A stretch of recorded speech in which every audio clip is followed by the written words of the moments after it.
Good morning students. நாம் இப்போ human respiratory சிஸ்டத்தை பார்க்க போகிறோம்.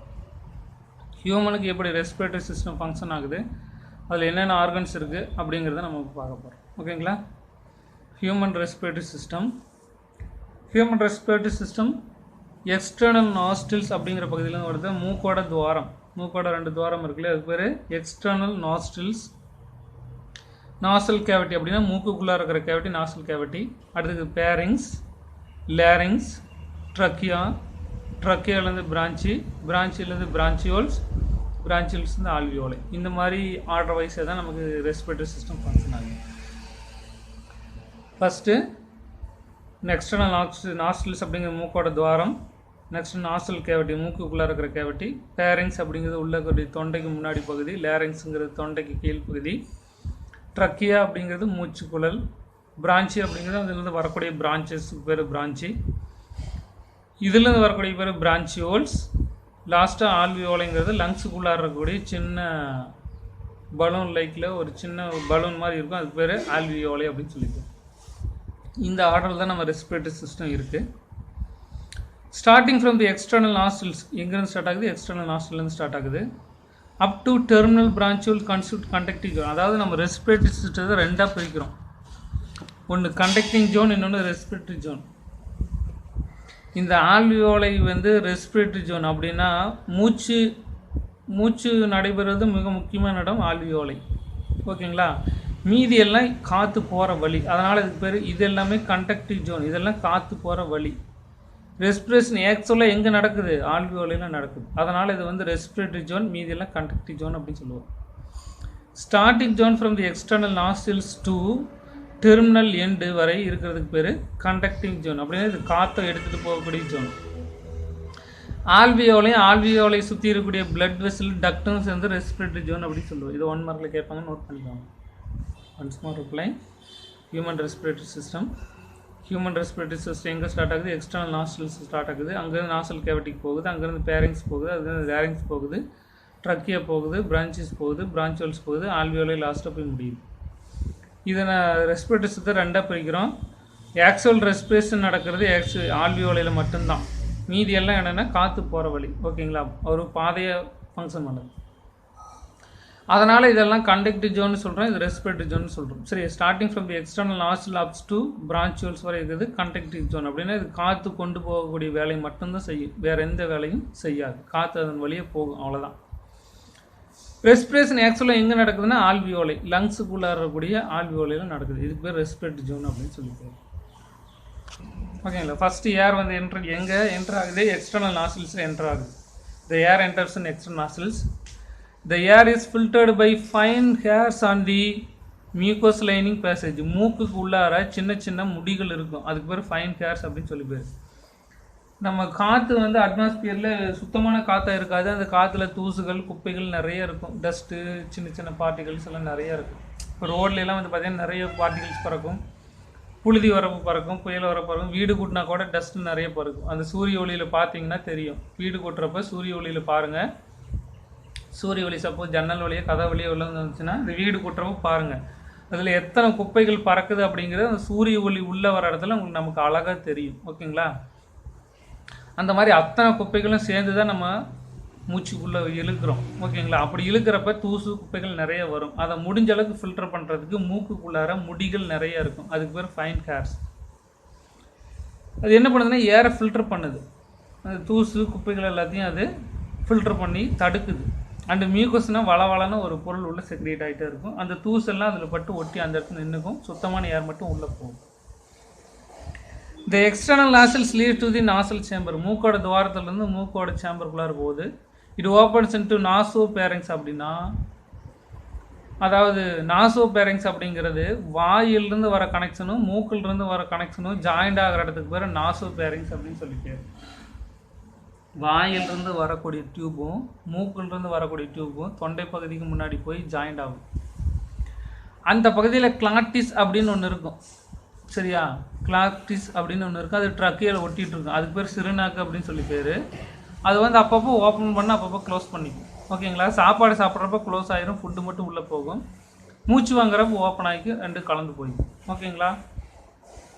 The ciliated epithelial cells lining the trachea. ட்ரக்கியாவை சுற்றியும் எபித்தீலியல் செல்ஸ் இருக்குது. அதுக்கு மேலே சிலியா அப்படின்னு ஒன்று இருக்குது. சிலியாங்கிறது ஒரு சாட்டை மாதிரி இருக்கும்.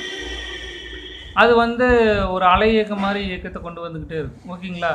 இது வந்து அந்த இதில் வந்து செக்ரீஷன் மியூக்கஸ் அப்படிங்கிற வளவளன்னு ஒரு பொருள் செக்ரீஷன் ஆகி குடலில் போய்கிட்டே இருக்கும். அந்த மியூக்கஸ் எல்லாத்தையும் அரேஞ்ச் பண்ணிகிட்டு இருக்கும் அந்த சிலியா. ஓகேங்களா? இந்த சிலியேட்டட் அப்படின்னா சிலியா உள்ள epithelial cells lining the trachea and bronchi and bronchial secretes mucus. இதெல்லாம் சேர்ந்து மியூக்கஸ் அப்படிங்கிற வளவளன்னு ஒரு பொருளை செக்ரேட் பண்ணுது. Mucus membrane lining the circulatory airway contains goblet cells secrete mucus. இந்த மியூக்கஸ் எல்லாம் எங்கேருந்து வருதுன்னு சொல்லி கேட்டிங்கன்னா கோப்லெட் செல்ஸ் அப்படின்னு ஒரு செல்ஸு நம்முடைய மூச்சுக்குழல் பகுதி எல்லா பகுதியிலும் இருக்கும். அந்த பகுதியிலேருந்து இந்த மியூக்கஸ் செக்ரேட் ஆகி கொட்டிக்கிட்டே இருக்கும். Mucus is slimy material rich in glycoproteins. இந்த மியூக்கஸில் என்ன அதிகமாக இருக்குன்னு சொல்லிக்கிட்டிங்கன்னா ஸ்லிம்மினா வளவளன்னு அப்படியே மெலிதாக, அதாவது எளிதாக ஊடுருவக்கூடிய ஒளி ஊடுருவக்கூடிய அப்படின்னு சொல்லியிருந்தேன் லைட்டாக. இதில் கிளைகோப்ரோட்டீன்ஸ் அதிகமாக இருக்கும்.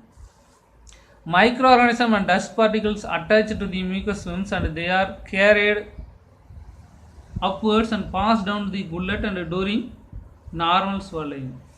நாம் மூச்சு வாங்கும்போது இந்த டஸ்ட் பார்ட்டிகல்ஸு மைக்ரோ ஆர்கானிசம் ஏதாவது வந்தது அப்படின்னு சொல்லிக்கிட்டிங்கன்னா அட்டாச் டு மியூக்கஸ், அந்த மியூக்கஸில் போய் பட்டு அந்த மியூக்கஸ் வந்து அதை சுற்றி கவர் பண்ணி அதை அப்படியே பிடிச்சிக்கும். ஓகேங்களா? கவர் பண்ணிவிட்டு upwards pass down to the gullet during the normal swallowing. அதாவது நம்ம சாப்பாடு முழுங்கும்போது நம்மளுடைய தொண்டை பகுதி கொஞ்சமாக மேலேறி வரும். சரிங்களா? அப்படி மேலே வர்றப்ப இந்த மைக்ரோ ஆர்கானிசம் டஸ்ட் பார்ட்டிகல்ஸ் எல்லாத்தையும் கவர் பண்ணி அது கில் பண்ணி முடிச்சிருக்கு. ஓகேங்களா? During swallowing the thin elastic flap is called epiglottis. இந்த எபிக்ளாட்டிஸே இது பண்ணுது.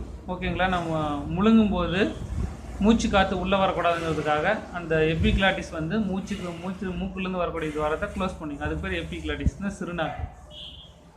It prevents the food from the entering into the larynx and avoids the choking of food. நாம் முழுங்கும்போது சாப்பிடக்கூடிய பொருள் மூக்கு வழியாக மேலே போகக்கூடாதுங்கிறதுக்காக முழுங்கும்போது மட்டும் அது க்ளோஸ் பண்ணிக்கும். அப்படி முழுங்கும்போது இது க்ளோஸ் ஆகலைன்னா சாப்பாடு மூக்கு வழியாக மேலே போயிடும். Next, the trachea is a semi-flexible tube support to the multiple cartilaginous rings. அதாவது ட்ரக்கியா அப்படிங்கிறது அந்த ட்ரக்கையை சுற்றி குருத்தெலும்பாலான சி வடிவத்தில் நிறைய ரிங் வடிவத்தில் ஒரு எலும்பு இருக்கும். அதுக்கு பேர் கார்டிலேஜ் ரிங்ஸ் அப்படின்னு சொல்லி பேர். இது வந்து ட்ரக்கியா சுருக்கம் இல்லாமல் அப்படி கெட்டியாக பிடிச்சிக்கிறதுக்கு ஹெல்ப் பண்ணுது. இந்த ட்ரக்கே ஈஸி செமி ஃப்ளெக்சிபிள் அப்படின்னா பாதி வளையக்கூடிய tube. That support to the multiple cartilage rings. இதுக்குள்ள சி வடிவத்தில் நிறைய ரிங்ஸு குருத்தெலும்பாலான நிறைய ரிங்ஸ் ப்ரெசென்ட் ஆகிருக்கும். இது வந்து ட்ரக்கியை வந்து சுருங்காமல் காப்பாற்றுது. At fifth thoracic vertebrae, where are the divides into right and left primary branch into the lungs. அஞ்சாவது நம்முடைய மார்பு பகுதிக்கு உள்ளார எலும்புகள் 12 எலும்புகள் இருக்கும். 12 எலும்புகள் வரிசையாக அடுக்கப்பட்டிருக்கும். அந்த 12 எலும்பில் 5வது எலும்புக்கு போகிறப்ப இந்த ட்ரக்கியா வந்து ரெண்டாக பிரியுது. ஒன்று ரைட் சைடில் போகுது, இன்னொன்று லெஃப்ட் சைடில் போகுது. லெஃப்ட் சைடில் போய் லங்ஸ்குள்ளே போய் ஒன்று ரைட் லங்க்கு போகுது, இன்னொன்று லெஃப்ட் லங்ஸ்குள்ளே போகுது.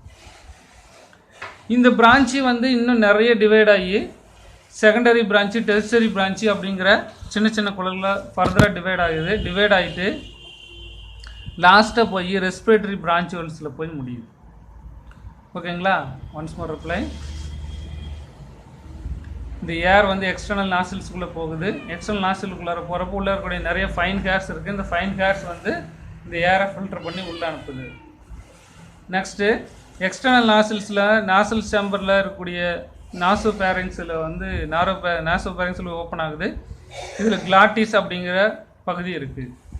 இதுக்குள்ளே நிறைய சிலியேட்டல் எபித்தீலியல் செல்ஸ் இருக்குது. அதுலேருந்து மியூக்கஸ் நிறைய செக்ரேட் ஆகி ஜலம் வளவளப்பான பொருள் வருது.